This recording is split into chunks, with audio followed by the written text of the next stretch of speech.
Hello tout le monde, je vous retrouve aujourd'hui dans une nouvelle vidéo revue de palette.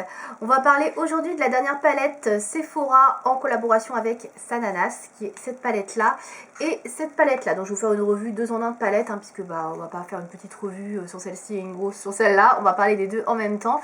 La dernière collaboration, donc Sananas, vous le savez, est sortie il y a très peu de temps. Malgré tout, ça s'est arraché comme des petits pains et effectivement la palette a été en rupture de stock, enfin la collection d'ailleurs a été en rupture de stock quelques heures après sa mise en ligne sur le site de Sephora. Donc je sais que tout le monde n'aura pas pu se procurer cette palette, je sais que cette vidéo, comment dire, elle intervient peut-être un petit peu tard. Mais le temps de recevoir la palette, de la tester, en sachant que j'ai déjà beaucoup d'autres palettes, vous le savez, à tester, et bien évidemment de filmer, etc. Effectivement, cette vidéo intervient peut-être un petit peu tard. Donc c'est plutôt une vidéo qui est à destination des personnes qui ont pu se procurer la collection. Et pour ceux qui ont la chance d'avoir une boutique Sephora à côté de chez eux et qui ont encore du stock au niveau de ces palettes, il y en a encore quelques-uns des Sephora qui ont a priori du stock sur les palettes Sananas. Donc si vous avez la chance de vous la procurer, voilà. Malheureusement, je ne peux pas faire mieux en termes de palette. Alors, c'est pas la peine de m'incendier en commentaire et de me dire pourquoi tu nous fais une revue sur une palette qu'on ne peut plus acheter. Voilà, je suis désolée, j'avais quand même envie d'en parler puisque pour ma part, c'est la première que j'achète de Sananas. La première, j'avais pas pu me la procurer, moi aussi, vous voyez, ça n'arrive pas qu'aux autres. Et du coup, je ne pourrais pas tester, je pourrais pas faire une comparaison avec la toute première palette, mais en tout cas, j'avais très envie de tester la deuxième. Et le jour de son lancement, bien évidemment, moi j'étais sur le site de Sephora à l'heure pétante et ça a été la galère pour pouvoir l'acheter. Je vous avoue, j'ai beaucoup eu de mal à valider mon panier. Mais j'ai réussi et j'ai pu donc acheter les deux palettes. Donc la toute petite palette de 6 fards à paupières qui se présente. Alors je vais vous les ouvrir, ce sera beaucoup plus simple pour en parler. Donc la petite palette de fard à paupières donc, qui se présente dans son emballage cuir, faux cuir je précise, beige, donc il y a 6 fards dedans qui sont comme ceci, voilà, et donc elle est au prix de 14,99 €. Et vous avez la deuxième palette, donc la grosse palette, voilà, emballage cartonné, je vais vous la sortir également de son emballage, qui est au prix de 26,99 €. Je vous la présente rapidement, alors elle est un petit peu sale parce que je l'ai testée, vous vous en doutez quand même, j'ai essayé de la nettoyer un petit peu avant, mais elle est un petit peu sale. Voilà, donc elle est au prix de 26,99 €, elle est 2 € plus chère que la précédente, enfin la première palette de Sana, puisqu'elle était à 24,99 €. Celle-ci est un peu plus chère parce qu'il y a des fards à paupières, des textures de fards qui sont un peu plus onéreuses. Voilà, j'ai suivi la vidéo de Sana et elle l'expliquait dedans. Voilà, je vous tiens au courant. Donc, on va commencer tout de suite par les impressions sur les palettes, le packaging, etc. Je vais vous faire une revue des deux en même temps, on va dire, parce que bon, on va pas parler de celle-là, puis après de l'autre, pour les points positifs et points négatifs, donc on va vraiment tout mélanger. Donc, il y avait également dans la collection un kit de pinceaux à 70 € dans mes souvenirs, que je n'ai pas pris parce que c'est quand même 70 € d'une part, et d'autre part, j'ai déjà des pinceaux, donc c'est pas le truc dont j'ai plus besoin. Ce qui aurait été cool par contre de la part de Sana, c'est de prévoir un kit pinceau effectivement complet comme celui qui a 70 € et un kit pinceau un peu plus restreint, genre pinceau de voyage ou juste pinceau pour les yeux. Là ça m'aurait peut-être davantage intéressé, là c'est quand même beaucoup je trouve. En matière de coût d'investissement, je dis pas que en matière de coût de revient c'est cher, c'est pas cher en soi, mais ça fait quand même un investissement si vous achetez tout un kit directement à 70 €. Bref, on va pas parler des pinceaux aujourd'hui, mais des palettes. Donc, au niveau du packaging, moi je le trouve très joli, assez qualitatif. Voilà, c'est du faux cuir, etc. Ça représente bien Sana, la couleur, etc. Le packaging et tout, je trouve que c'est tout à fait en adéquation avec ce qu'elle aime. Le premier était rose pastel, je crois, donc là on a un petit beige. Peut-être une préférence pour le premier, mais je ne l'ai pas vu, donc voilà. Mais pour ma part, je trouve ça très joli et tout à fait en cohérence avec ce que Sana défend comme couleur, comme style, voilà, tout simplement. Voilà, donc au niveau des fards à paupières, donc vous avez une grosse palette de 18 fards et une palette de 6 fards. Dans la première collaboration, il y avait des fards qui étaient ici, qui étaient repris, qui étaient des fards repris de cette palette-là. Là, pas du tout, c'est vraiment 6 fards qui ne font pas partie de la première palette. Et c'est pour ça que je l'ai acheté, parce que sinon je ne l'aurais pas prise, très clairement, je vois pas l'intérêt. C'est une palette qui est très sympa pour les formats voyage, que vous voyez, elle est très compacte, petite. Elle prend pas de place, alors que la grosse, un peu plus encombrante, même si vous voyez, elle n'est pas non plus énorme par rapport à ma main, donc ça c'est plutôt un bon point également. Au niveau des palettes, donc vous avez un petit miroir à chaque fois sur les deux palettes, donc voilà, et sur la grande, hop, Donc ça c'est plutôt pratique, il n'y a pas de pinceau avec, mais comme vous savez il y a le kit de pinceaux, donc si vous vouliez des pinceaux il fallait acheter le kit en gros. Alors la première petite palette donc qui est comme ceci, se compose d'un fard beige ici lumineux, donc pour la touche lumière. Vous avez un fard de transition beige un peu orangé, enfin jaune voilà, qui s'appelle Macam. Vous avez un fard irisé marron on va dire qui s'appelle Enchanted. Vous avez un joli marron mat, voilà, assez foncé qui peut servir à la fois de fard de transition et en même temps fard, comment dire, comment expliquer, fard pour obscurcir, j'adore dire ça, je sais pas pourquoi, pour assombrir le coin externe, donc qui est le Truffle Addict. Vous avez ce fard-ci qui est un fard un petit peu duochrome qui s'appelle le Fake, qui est un kaki un peu marronné, et enfin vous avez un joli pêche mat qui s'appelle le Peachy Queen. Voilà pour cette première palette. Alors je vais directement vous dire au niveau de la composition etc. Moi je trouve que c'est une très jolie palette. Je trouve que les couleurs choisies sont très belles. Il y a de tout. Vous avez 3 fards mat, vous avez 3 fards irisés. C'est très bien équilibré. La touche lumière est très jolie. Vous pouvez également l'utiliser en highlighter si vous le souhaitez. Ou même tout à fait mettre sur la paupière mobile pour un effet très lumineux qui attrape bien la lumière. Le fard duochrome ici, le kaki est très intéressant. Je le trouve très joli. Il ressemble un petit peu au kaki qui est dans la palette de chez Too Faced. La Sparkling Pineapple je crois. En un peu plus foncé, mais il me fait un peu penser à ça et je trouve qu'il est très joli. Les fards de transition, etc., les fards mat sont très bien pigmentés, ils se travaillent bien. En règle générale, de toute façon, les fards qui sont présents dans cette palette-là se travaillent très bien.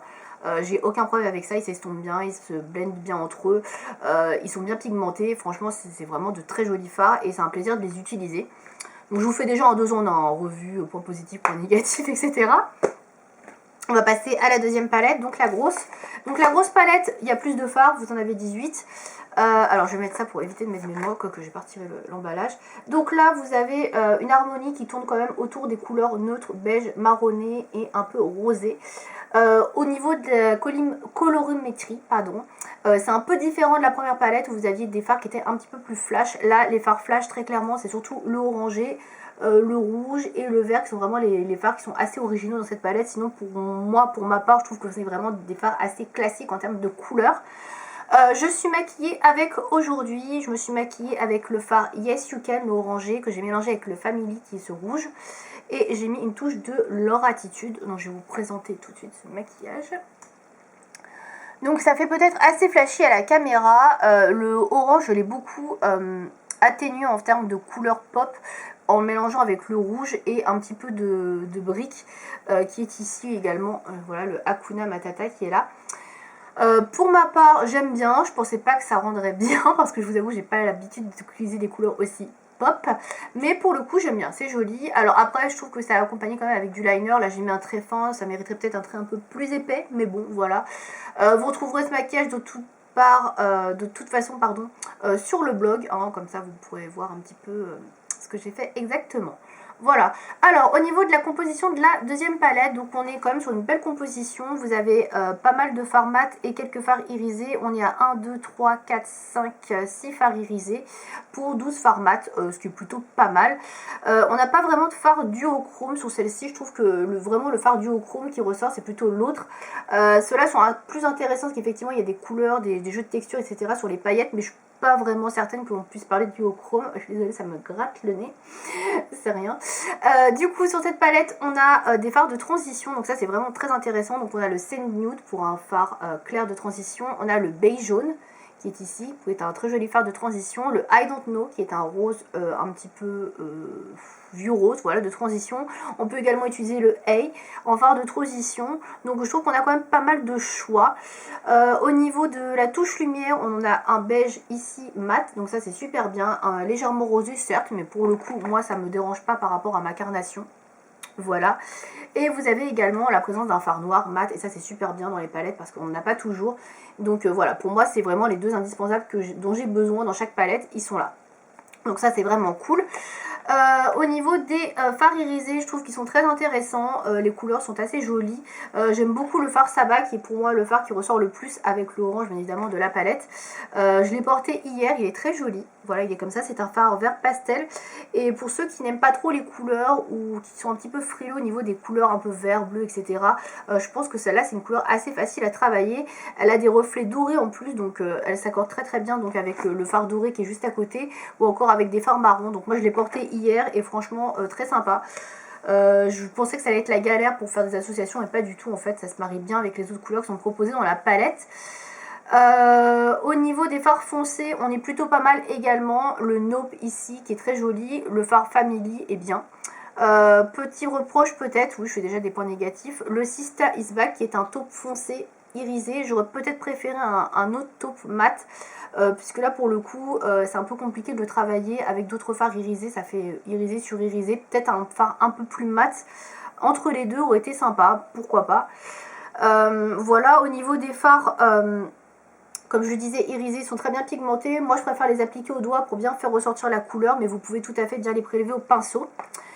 Au niveau de la texture des fards, on est sur des fards qui sont pas trop poudreux, à part que certains fards, les fards foncés ici, sont peut-être un peu plus poudreux, mais franchement, le noir ne fait pas de chute. Je l'utilise régulièrement en tant que liner et j'ai pas de souci de matière qui se dépose sous l'œil.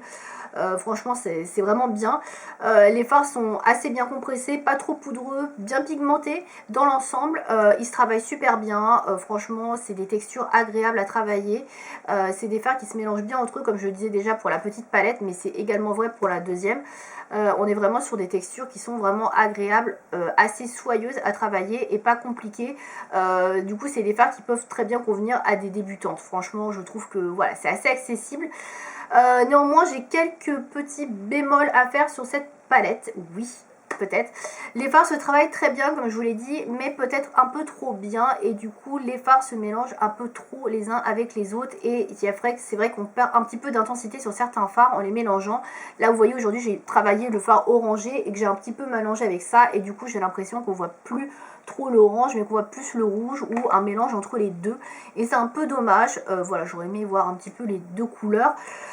C'est vrai que ça se travaille tellement bien que du coup il faut réappliquer je pense un petit peu de fard à paupières de la première couleur si on veut encore avoir bien la première intensité du fard qu'on a appliqué, sinon après effectivement ça se mélange un peu et on a un peu une déperdition de couleur, mais voilà, on voit sur mes yeux la pigmentation est quand même très bonne. Voilà, après on n'est pas sur une aussi bonne pigmentation que des fards Anastasia Beverly Hills ou Da Beauty, et encore ça dépend des palettes ou da.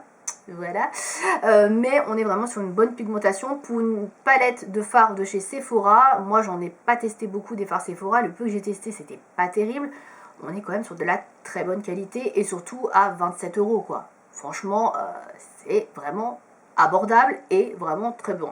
Voilà, les quelques fards que j'aime pas trop, ceux qui sont un petit peu en dessous dans la palette, il y en a quelques-uns malheureusement, c'est le Lady Boss qui est ici, qui est un rose très foncé, limite un peu brun, voilà, qui est ici. Alors là quand je le prélève il est très joli, mais je trouve qu'il perd beaucoup de la matière en fait quand vous l'appliquez. Vous voyez ici il a déjà beaucoup perdu, alors que quand je le prélève il est comme ça. Vous voyez quand même il y a beaucoup de déperdition de matière entre les deux, et c'est dommage parce que du coup j'ai du mal à vraiment l'utiliser pour pouvoir foncer un maquillage, celui-ci, parce que il est pas assez pigmenté je trouve. Celui-là il est peut-être trop compressé, je sais pas, il est pas assez pigmenté à mon goût en tout cas, et voilà, j'arrive pas à faire un beau dégradé avec cette couleur là. Je suis obligée de repasser derrière avec le fard violet un petit peu foncé là, le Nope, qui est beaucoup plus intense pour moi. Ça c'est un peu dommage, effectivement le Lady Boss je trouve un petit peu en dessous des autres fards dans la palette. Au niveau des autres fards j'ai pas grand chose à dire, je trouve qu'ils sont plutôt pas mal. Le Family que j'ai utilisé aujourd'hui est pas extraordinairement pigmenté pour un rouge, j'ai déjà vu mieux chez Anastasia, mais si vous êtes débutante comme je l'ai dit, ce sera un fard qui sera assez facile à doser du coup pour vous, donc c'est pas plus mal dans un sens. Il reste très bien pigmenté, hein, c'est pas le souci, mais effectivement j'ai connu mieux pour un fard rouge au niveau de la pigmentation. Voilà. Sinon, comme je disais, les fards choisis au niveau des transitions sont plutôt bien. Je trouve que les couleurs s'accordent plutôt bien entre elles. C'est facile de faire des associations. Après, effectivement, on tourne beaucoup autour des tons orangés, rouges et marronné, brune. Rosé, pardon, et rosé. Voilà, donc on est vraiment sur trois différentes teintes. Après, effectivement, on a un petit peu de vert, etc. Mais voilà, c'est à la marge, quoi. Ce vert-là me fait beaucoup penser d'ailleurs à un fard Lime Crime. Voilà, il est très joli, mais voilà, je tenais à le dire. Voilà, donc globalement, on va pas passer plus de temps là-dessus. Je trouve que ce sont de très bonnes palettes. J'avais pas testé la première palette de Sana et je l'avais regretté parce que j'avais vu que les revues étaient très bonnes. Et effectivement, quand je teste cette deuxième collaboration avec Sephora, je trouve que c'est de la très très bonne qualité. C'est des palettes, des fards qui sont très accessibles, c'est pas super cher. Malheureusement, effectivement, c'est en édition très limitée, tout le monde n'a pas pu s'en procurer et c'est bien dommage parce que la qualité est vraiment au rendez-vous et ça mériterait d'être dans les produits permanents de chez Sephora, très franchement. Je trouve que voilà, ça mériterait vraiment. C'est vraiment une très bonne qualité de fard. Et si vous avez encore la chance de pouvoir en trouver dans un Sephora à côté de chez vous, que vous ne l'avez pas encore, bah franchement, je vous recommande les deux palettes. J'ai peut-être une préférence pour la petite, que je trouve très très bien au niveau des couleurs, beaucoup plus intéressantes en fait. Et peut-être plus pigmentée, je sais pas trop comment dire, mais je trouve que celle-ci est vraiment super belle. J'aime beaucoup beaucoup la petite. Mais malgré tout la deuxième je trouve est quand même très très bien parce que vous avez effectivement des fards qui sont pour moi essentiels comme un fard blanc et un fard noir.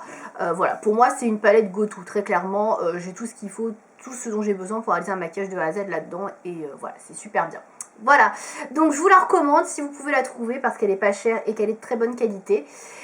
Si malheureusement on n'est pas pu la procurer, bah, j'espère qu'elle refera une autre collaboration, peut-être, on ne sait pas, elle a dit que non, mais bon, sait-on jamais, voilà, vu que ça a marché de feu de Dieu. En tout cas, voilà, j'aime beaucoup cette palette et je regrette pas du tout de m'être précipitée pour l'acheter le jour de sa sortie parce que voilà, elle en vaut vraiment le coup. Si vous aussi vous avez testé cette palette, n'hésitez pas à me donner vos avis dans les commentaires et me dire si vous l'appréciez autant que moi ou pas du tout. Et si vous avez testé la première, me dire celle que vous préférez. Voilà, j'espère que cette vidéo vous aura plu. À bientôt.